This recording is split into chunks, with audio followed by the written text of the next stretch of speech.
Okay. All right. So first, before we get really moving into this one, I just want to acknowledge that there's a lot of information being shared today already. You have received a lot of information, and you're going to get a lot of information in this presentation and all the ones coming forward. So no one is expecting you to remember every single thing you hear today. Hopefully you'll get some of it and then come back to us with questions later. This can help you just absorb the things that feel most essential to you. But as you've already heard, next week in the newsletter, but also for those of you who signed up for this training but maybe aren't receiving newsletters yet, I'll make sure to send all of those same resources out to everyone who's registered here. And also everybody who's already been entered into PTA EZ by their current leaders at their school will also receive this. So I have like 3 different lists of people who I'll send all the resources to, and that will include links to the videos of all of these presentations. You can find them. You can go to our YouTube channel. You just look up 2nd District PTA on YouTube, and you'll see tons of videos from trainings and meetings we've done over the past couple of years since we started that YouTube channel. So you can find things. We'll also send links to these slide decks. And then some of the resources that we've been mentioning throughout the day and will continue to mention will also include links for that. So don't worry, you'll get some of this later too. And just take in the points that resonate the most with you. There are also going to be we have a lot of various Google groups for different officer positions. So there's a president's listserv, a treasurer's listserv, a secretary's listserv, membership listserv. So we have a few of those set up. So when the new PTA year starts, which is officially for, I think, almost every school, if not every school in our district, is July 1st. That's the fiscal year. So when we officially end this current PTA year and start the new one, we will transition all of the officers to the listserv. So if you're no longer a PTA president after June 30th, we're going to take you off of the president listserv and put the new president on the listserv so that we have current active officers in each of those. So you'll be able to reach out to your fellow presidents or your fellow treasurers or your fellow communications chairs, whatever it is what role you hold. We'll put you together with your community so you can ask people for ideas and help. And all of the 2nd District Board is on each of those listservs too. So we're always there to see if there are questions coming up that you might need help with or an answer to. So know that that's coming up. And then the other thing I'll let you know is that a few of us, Melissa and me, Yvette, who is not here, have started like dividing up all of the units to do a quick reach out to the president. So sometime before school starts, if you're a president or if your president is not here, they will hear from us to just check in to say, how are things going? What are you worried about? Is everything set up? Do you have the officers you need? You know, what do you need? What are you worried about as you're starting the school year? So there's a few ways you'll be able to be in touch with us over the summer. So just know you're here in a supportive community and just take in what you can and don't worry about the rest at the moment. Okay, so for presidents especially, but for all of you who are in leadership, think of yourself as the coordinator of the work. And the presidents especially are sort of the official spokesperson of a PTA and representative of the organization, and definitely should not be doing everything themselves. Presidents need to try to build that infrastructure, get lots of volunteers as much as you can to lead different pieces of work, so that the work also continues on after you leave and are no longer president, so that the work continues, is sustainable, and isn't going to stop when you leave. So it is in the president's top job description to appoint all chairmen and committee members in the PTA. And what usually happens in that process is that you'll ask for volunteers of who wants to be part of, if you have your like an events committee who coordinates like principal coffees, or maybe there's a school beautification day, gardening days, things like that. Whatever it is, there might be people who are interested, and most often people just get that list of people who are interested and then just appoint those because those are already interested people. But it also means you can reach out and say, I need this thing done. I noticed that you like doing this and you might be good at this. Would you be willing to help? So that's a great way to go about it. But this slide, this sort of number 10 tip, following the calendar, after you've sort of got this infrastructure set up, is setting up this calendar. And I wonder if Melissa, you can post in the chat, because I can't do it while I'm sharing my screen. Here is, we have this resource we put together for you that's just a PTA calendar of these kind of essential things, so that as you're now in the summer, and then as you enter in September and October, what are the things you need to remember and be thinking about? So in the summer, you're going to be thinking about transitioning officers. So the people who are leaving their positions now, find a time for the new board and the old board to meet together and to pass on information. Here's what's been working really well for me in this job. Let me share it with you so that you don't have to start from scratch. Or we need to transition the bank account names. So you have your outgoing president and treasurer, and probably your VP, maybe it's your executive VP or some VP, are the signers on your bank account. Well, sometime, in July, probably just before school starts, you're going to want to make sure you get the current officers put on as the signers on your bank account. So it lists all of those things that you want to be thinking about as you transition. And then when you get into September and October, it'll give you things like, here's the deadline of when you need to have submitted memberships first. And as you heard Carol say earlier, every PTA is required to have at least 15 members. And that's pretty practical. And like, what is a PTA if you have no members? You want to have enough people there who can vote and who can take action, and to feel like you're starting to represent your community. So hopefully you're not having a challenge getting at least 15 members. Some of our schools will have dozens, if not hundreds of members, depending on how big their school is. And if you need help figuring out ways to build your membership, go to our membership training at the end of this session today. And Sally will give you some tips about things like that, building your membership, and you can connect with other membership chairs. So that's an example. Other deadlines, because we are official 501c nonprofits, we have deadlines for submitting like your tax filings and things like that. So you'll find all of that on the calendar that I suspect that Melissa probably just shared. Yes, thanks, she did. Great. So check out that. And it will also tell you things like when you need to form a nominating committee to elect the next year's officers. So check that out. And the next thing I want to talk about is how to lead a meeting. We've all probably been in meetings that have been really frustrating because we're not really sure why we're there. We don't know what the purpose of the meeting is. It doesn't feel like it has a great structure on, what items are we talking about? Maybe there's not an agenda.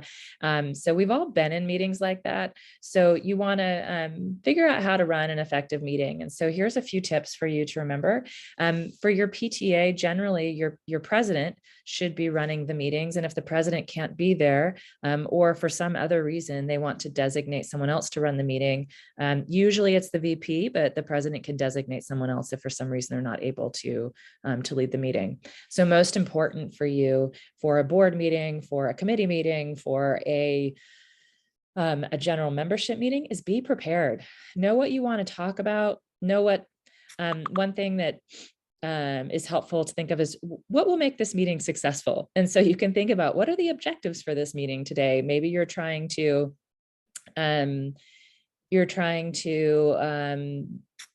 build more community and transparency in your PTA. And so if you know what you're trying to accomplish in your meeting, then maybe that'll help you decide, well, maybe we're going to have a guest speaker come in and talk about, or maybe we're going to have some interactive activity during our meeting to help people get to know each other. Or we're thinking about putting a new item on our budget. We want to know what people think about that. And so we really want to solicit some input. And so you can think about what you really want to accomplish in that meeting, and make sure that that you consider that as you're preparing your agenda. So you can also solicit agenda items from the board. Secretary can help put that agenda together. The president can contribute, board members can contribute. Let your membership know that if there are things they want to see happen in membership meetings, they just need to let you know so that it feels very inclusive. You want to send that agenda in advance so that everybody can be prepared to have discussions and take actions if necessary. So if you're wanting them to vote on a budget, for instance, you want to make sure that everybody sees that budget, and that they're not only seeing it the minute they're being asked to vote on it. If you want to have the PTA put together a new program to support volunteers in maybe your school drop off and pickup time, or maybe some volunteers to help plan some kind of an evening educational event. Whatever it is, you want to make sure people know what it is so that they can come and share thoughtful feedback and ideas. And that's also required for some things in the PTA. For instance, if you're going to vote on bylaws or vote on the budget or have elections, it is required that you give a certain amount of notice. You can find that information in your bylaws. You also need to stick to the agenda. There's a reason why you give an agenda, because you want to embrace transparency in your PTA. And so if you decide to put a last minute agenda item on and you take a vote on it, but people who looked at the agenda to decide whether or not to come didn't see that item, then they're going to feel that that was excluding them and that there was somebody's getting around the rules. And there's just, it doesn't foster a sense of transparency and trust. And so stick with that agenda. At the end of the agenda, you can always say, what are new items that we want to bring up next time? And people could add those at the end so that they can be on the next agenda. Make sure you respect people's time. So have a start and ending time to the meeting. We've also probably all been in those meetings where you think this was supposed to be 1 hour and it is now 1 hour and 20 minutes later, and I'm getting really impatient and I'm no longer listening to the meeting. I'm just mad. So being able to start and end the meeting on time respects people's time, and it helps keep you focused.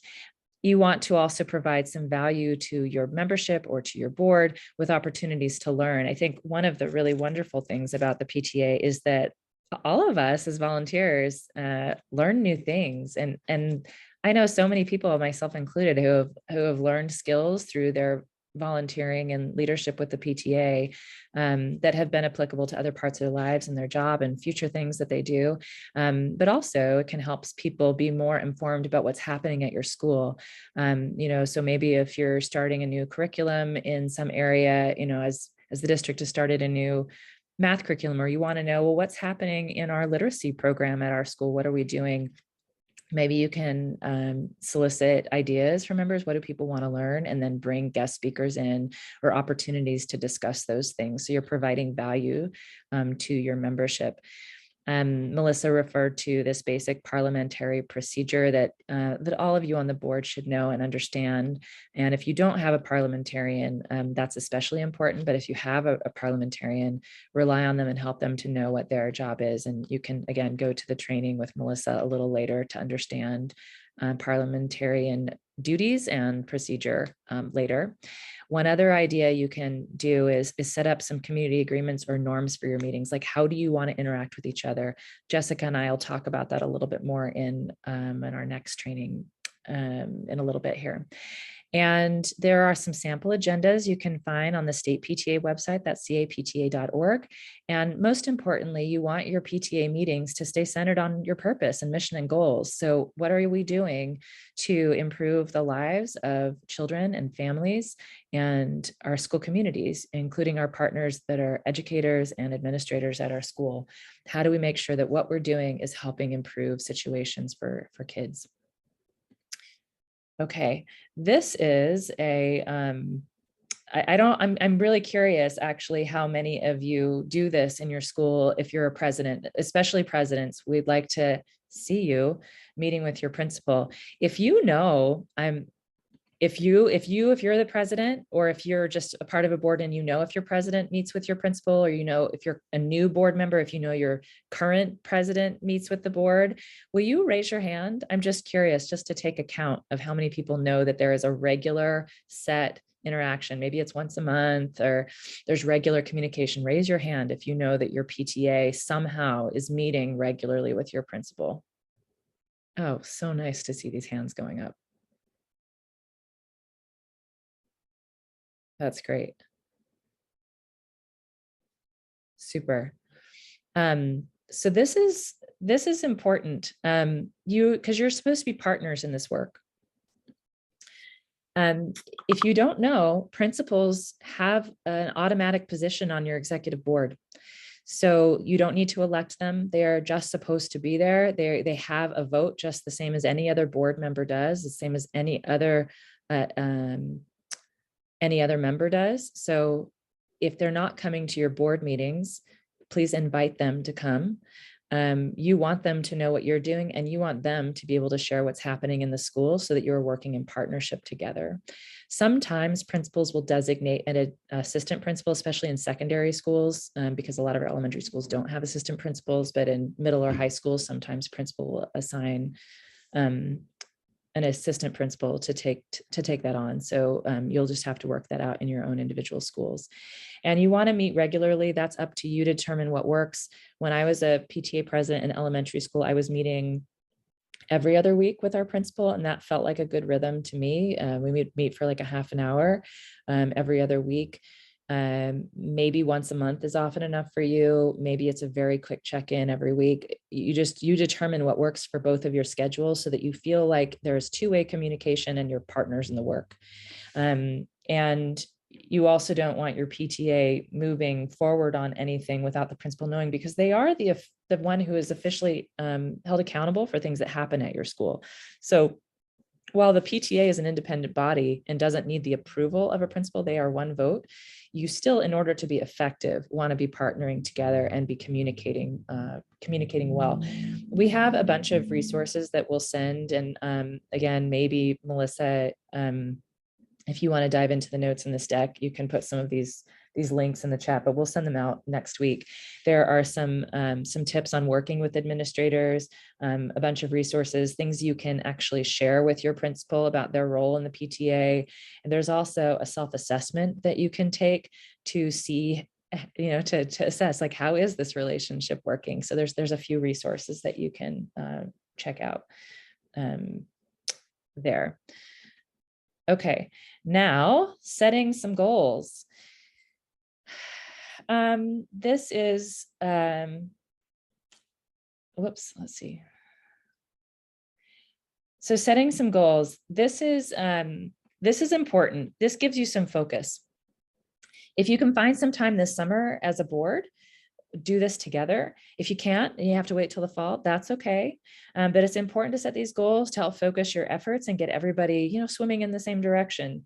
You can include your goals in the agenda. The goals that you saw that Carol shared earlier for the 2nd District PTA, we include on our agenda in all of our board meetings. And so it's a good reminder of what did we say we were going to focus on this year, so that as we make choices, we are choosing things that are helping us to advance those goals. You can put those goals on your website, anywhere else that you would like to that will be helpful. And I recommend that you don't choose more than 3 to 4 goals, because more than that are impossible to remember, and it's impossible to achieve so many goals. So just pick 3 or 4, and then you want to make them SMART. Probably some of you have seen this kind of guidance when you're making goals. So you want them to be specific, not vague, right? So you want it to give the who, what, where, when, why, or which, so that it's not ambiguous. So if you want to make a goal that's not just we will, well, you can say we will, but what do you want to accomplish? We want to have a more inclusive community. Well, that's great. Like, that sounds great, but what are you going to do? We will partner with the various advisory groups at our school, including the ELAC and the APAC, to create 2 events during the year that where the topic is selected by collaboratively by the members of those advisory groups, in order to learn together and to help everybody feel that that their voice is included and that they're, whatever it is, right? So like, that's kind of a pathway you could go for creating a goals, making it very specific about who is involved and what it is you're trying to do. You want the goals to be measurable. So how do you know if you've accomplished it? It can be, if it is about holding events, well, then if you hold the events, great. If you're wondering if it is something around, well, we want to help our school feel more welcome. Well, you could always do a survey, partway through the year, at the end of the year, did these things that we do help you feel more welcome at our school? There are ways that you could measure whether you have done that, or you might see that, well, people are feeling, they must be feeling pretty good because the attendance at this particular event was really high, or the participation in this survey about what are your priorities for our budget this year was really well responded to. So they must have felt, whatever, right?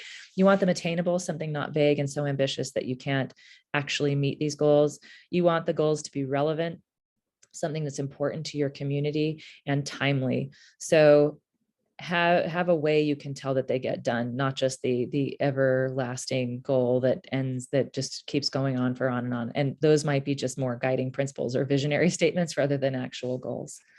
I'm going to just do a quick check of the chat to see if there is anything that's come up.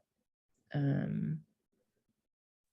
haven't seen anything in the chat, but there's a hand raised. I'm not sure if it's a question or was left up from. Oh, okay. Before. If you have your hand raised, let's see who does. Kelly, do you have a question, or was that from earlier?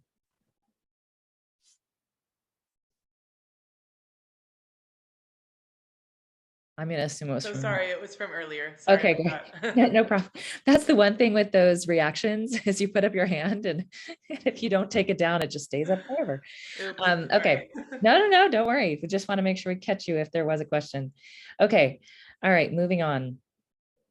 And do please put questions in the chat, or raise your hand, and we'll catch it if you raise your hand and have a question. Okay, this is really important in leadership, is to delegate.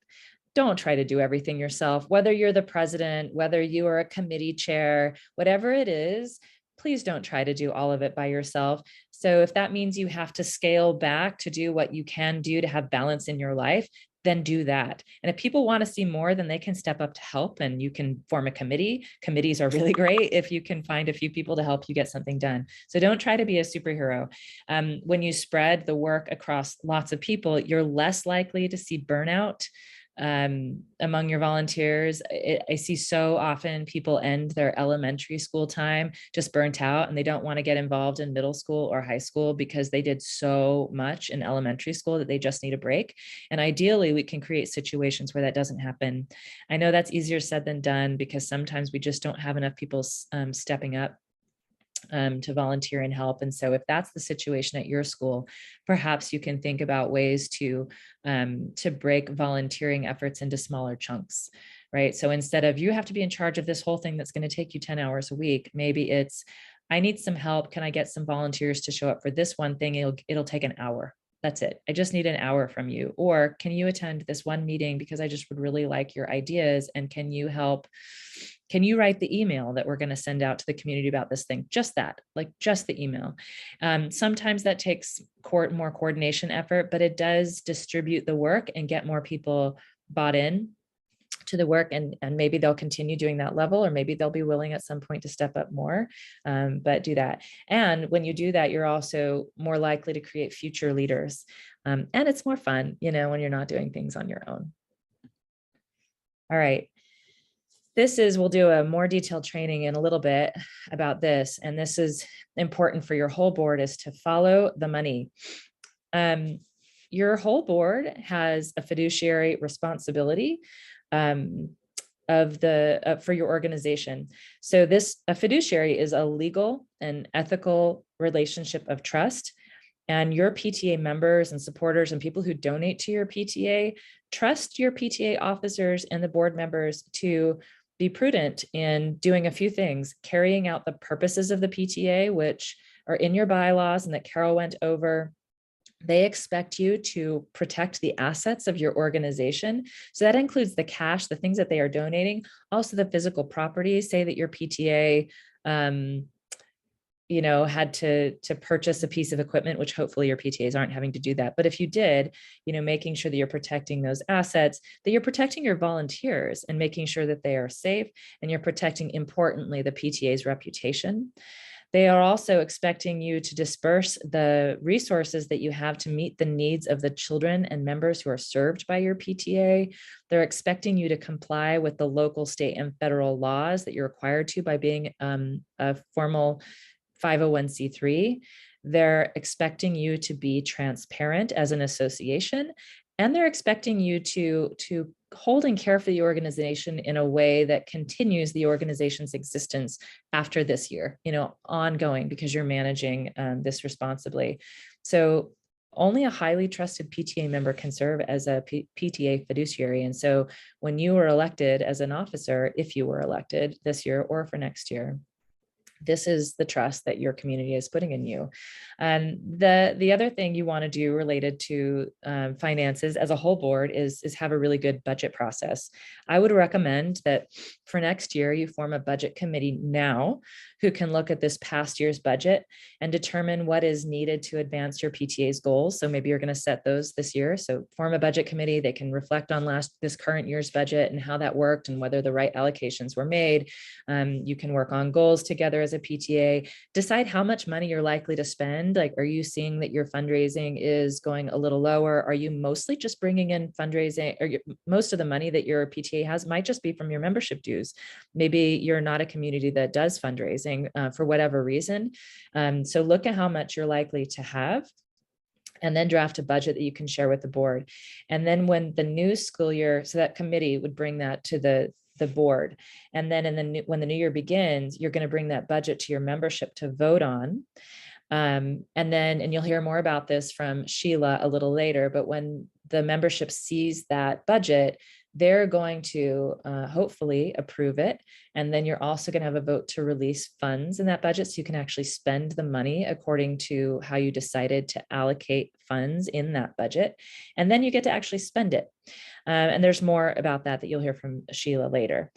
You also want to make sure that the president is a check signer.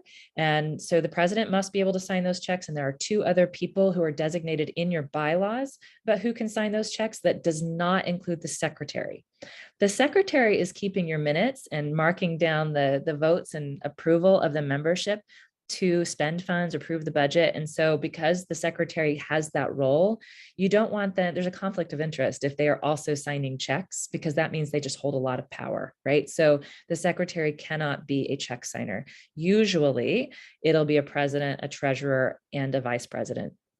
But you can adjust, but having a secretary or having a treasurer and a president is pretty important to have them. You'll hear more about that again later.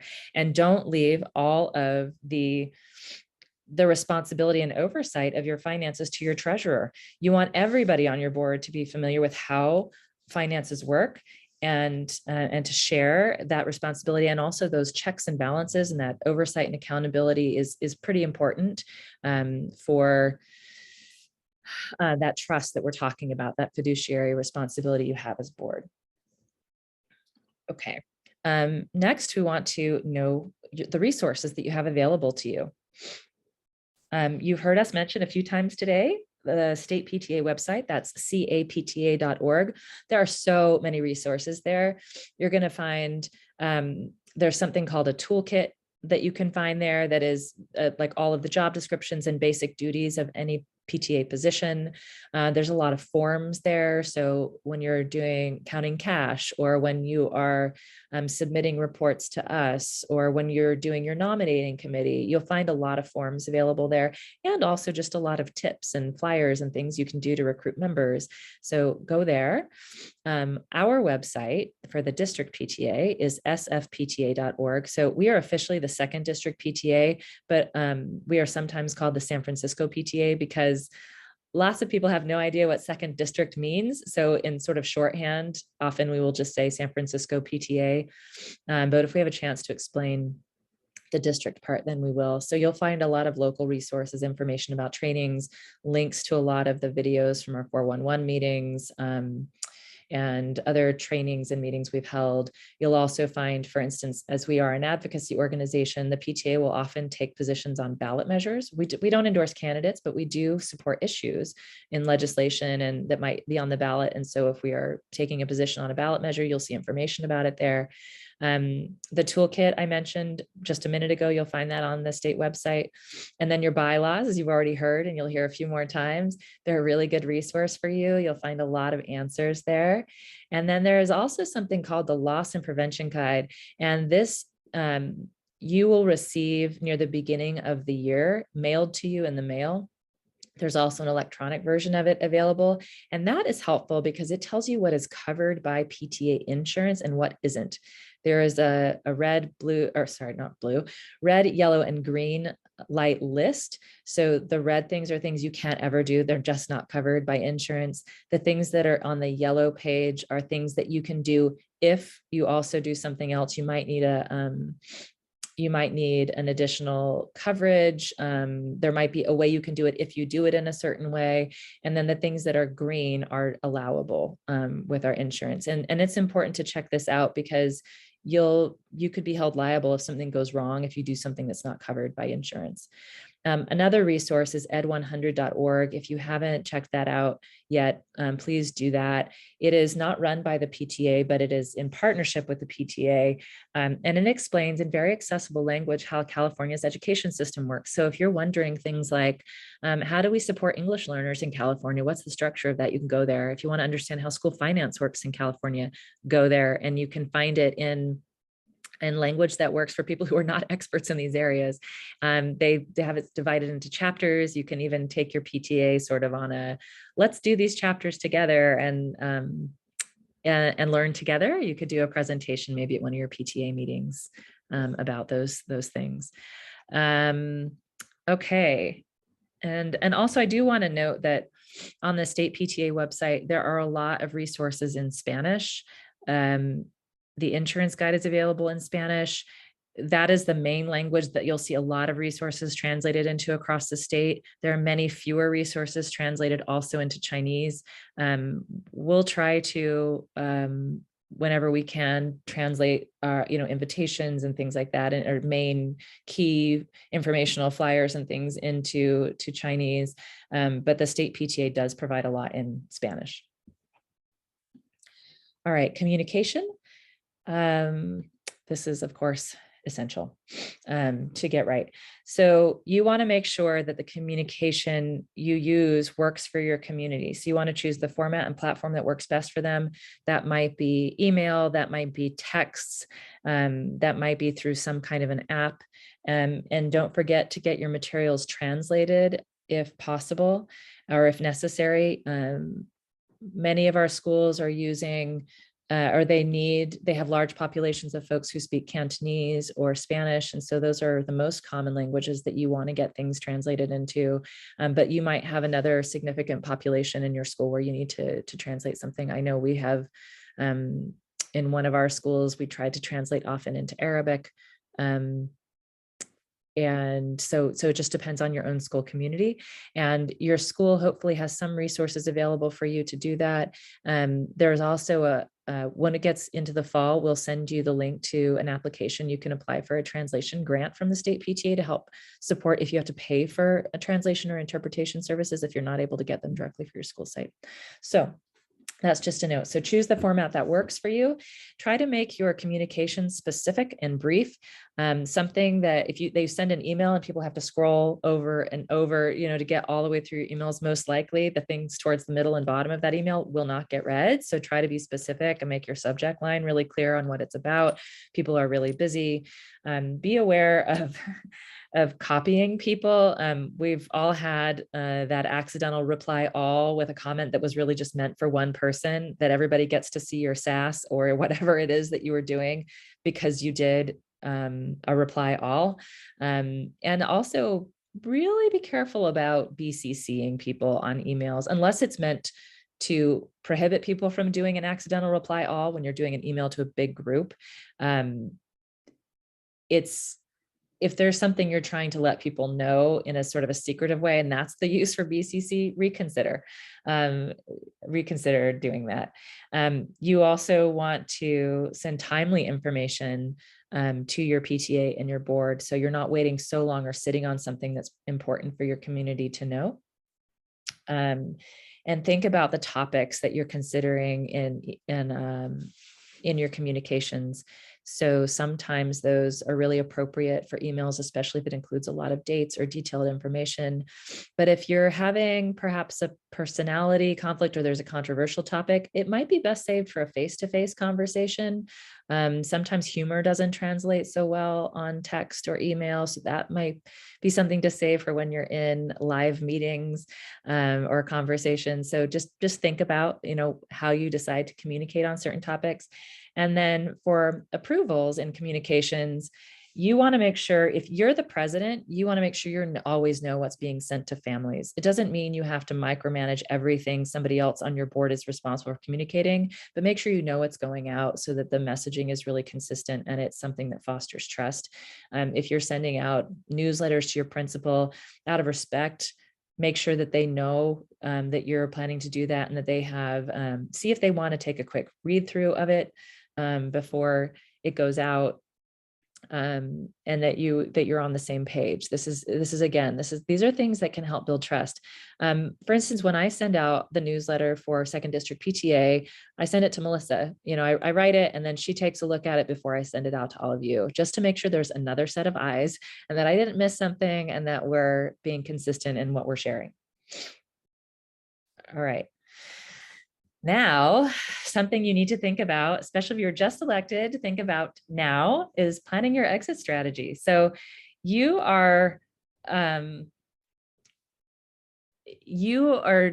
order for the work to continue after you leave, you want to start thinking about who's going to come after you. So maybe you're noticing people who really are strong leaders, but haven't had that opportunity yet. Maybe they're very good at their communication, or they're really good at organizing and coordinating things.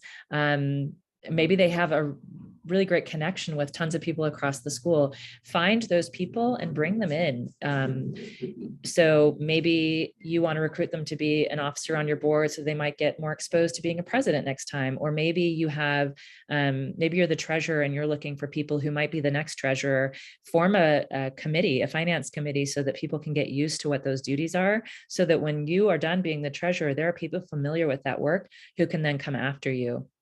Same thing if you're the membership chair, maybe you pull together a couple people to help you with some membership things. You start bringing that idea up to others so that as you're leaving, there are people who know what the job is and who might be interested in doing it and understand what supports are there for them to be successful. So just inviting people to join you in the work and encouraging new leaders. Okay, and then the final thing I want to share is how important it is to use your PTA currency. And that is that we don't pay people, right? This is all volunteer work. And so the way that we pay them is appreciation. We make them feel valued and we say thank you. If somebody helps you with something small, make sure you say thank you. They're more likely to come back if they feel appreciated and they feel they're getting some value and being part of this. If they're just showing up to a meeting, if they are sharing their feedback on something, if they are volunteering for something in person or they're doing something behind the scenes, say thank you, say it a lot. It will never be a waste of sentiment. And it will go a long way. And finally, you are coming in on the shoulders of people who came before you. So acknowledge that, as you come in, acknowledging the work that's done before you. Do lots of listening, be willing to learn. Think of your roles as PTA leaders to motivate others, to delegate and invite others to participate in the work too, that it's not just you doing it. And important to follow through. When you say you're going to do something, make sure you follow through with that. And if you don't think you're going to be able to, don't promise to do it. If you make a mistake, which we all will and do, it will happen, I promise. Take responsibility and ownership of that and do better next time. And then, and again, say thank you as much as you can. All right, that was tons of information. Are there any questions that came up before we move on? You can feel free to raise your hand or unmute yourself, even post it in the chat. Amazing. I just covered everything, I guess. All right, what we're gonna do now is give you all a 10-minute break. Go refresh yourself, take a bio break, grab a snack, say hi to your dog, whatever you wanna do. We're gonna give you until 11, we'll say 11:10, but that's just a little bit short than 10 minutes, just to take a break. So we will see you at 11:10.